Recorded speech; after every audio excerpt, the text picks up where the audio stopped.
নমস্কাৰ, মোৰ নতুন এটা ব্লগলৈ। আৰু আজি আমাৰ কালি আশ্ৰমত নতুন এগৰাকী আইতা অনা হ'ল। যিহেতু তেখেতক কোনোৱে নাই বুলি ক'বলৈ, অকলশৰীয়া, খোজকাঢ়িব ভালকৈ নোৱাৰে, আৰু তেখেতকে আনি আমাৰ আশ্ৰমত ৰাখিছোঁ। বলকচোন চাওঁ তেখেত কেনেকৈ আছে। আৰু সেইটোৱে হৈছে আমাৰ আইতা। তেখেতে অসমীয়া নাজানে, তেখেতে হিন্দীত কথা কয়।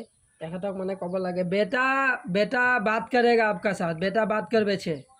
हमरे फोटो खींचते हाँ, हेलो कहो, हेलो हेलो हेलो कहो छे, हेलो हेलो हेलो कहो, टाटा, हेलो हेलो। हाँ, ऐसा हेलो कहो, हेलो कहो, हेने करो, ऐसा हेलो करो, हेलो कहो, हेलो।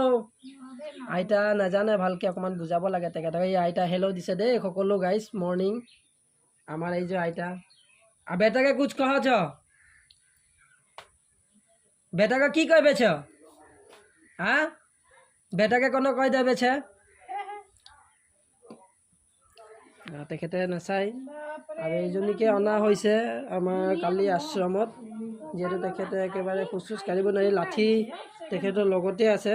এই লাঠিতেই খোজকাঢ়ে, কিন্তু এই লাঠিটো তেখেতৰ যোনে চুৱে খং কৰে, আৰু তেখেতৰ লাঠিটো কাকো দিব নালাগে, আৰু এইটোৱে তেখেতৰ লাঠি।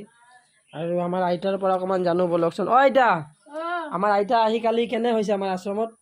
ভালে হৈছে।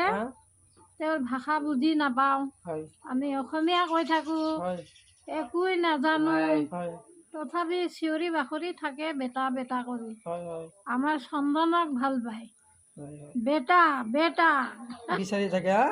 বাকী খালি আইতা, বেটা। এতিয়া আমাক ভাল লাগিছে নাই তেখেতক যদি আমি মনোৰঞ্জন দিব পাৰোঁ, হাঁহি মেলি? ভালেই লাগে, পিছত ভাল হ'ব, ভাল হ'ব ন? ভাল হ'ব, ভাল হ'ব। তো ল'ৰা ছোৱালী নাই না, বিচাৰি থাকে, কিমান দুখৰ কথা। তাকেইতো। আইতা কিবা ক'ব অকণমান আইতাৰ বিষয়ে? কওকচোন তেখেতৰ দুখৰ বিষয়ে, দুখৰ কথা। কি ক'ম আৰু, একেই বিলাই দেখি বেয়া লাগিছে। একেই বিলাই চবৰে। তেখেতৰ পুত্ৰ নাই, ক'বাই নোৱাৰে। একো ক'বই নোৱাৰে। আৰু এই আইতা বহি আছে, কি ধুনীয়াকৈ বহি আছে চাওক।